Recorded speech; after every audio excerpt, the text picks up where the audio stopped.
ఓం శ్రీ మాత్రే నమః. పూజ గదిలో ఎటువంటి నియమాలు పాటించాలి అనేది ఈ వీడియోలో మనం తెలుసుకుందామండి. ప్రతి నిత్యం మనము స్నానం మన కాలకృత్యాలన్నీ తీర్చుకోగానే స్నానం అంతా అయిపోయిన తర్వాత మనం చక్కగా అలంకరించుకున్న తర్వాత పూజా మందిరంకి వెళ్ళి పూజా దగ్గర ఉండే ఆ పువ్వులు అవన్నీ నిర్మల్యం చేయాలి. ఆ తర్వాత పూజ గది శుభ్రం చేసుకోవాలి. భక్తి శ్రద్ధలతో పూజా గది అనేది మనము క్లీన్ చేసుకోవాలి. క్లీన్ చేసేటప్పుడు సంగీతం అయితే మనము ఏదో ఒకటి పెడుతూ మనం క్లీన్ చేసుకుంటే చాలా మంచిది. అలాగే చాలామంది అగరబత్తి వెలిగించేటప్పుడు దానిలో ఉండే వస్తుంది కదండి విభూదిలడిది, అది అలానే ఉంచేస్తారు.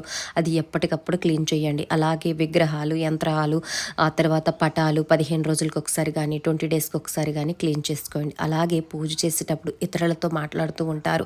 ఎట్టి పరిస్థితులు అలాగా మాట్లాడకూడదు. అలా మాట్లాడితే మన పూజా ఫలితం అనేది వాళ్ళకి వెళ్ళిపోతుంది. ఓకేనా? ఈ విధంగా పూజా గదిలో నియమాలు పాటిస్తూ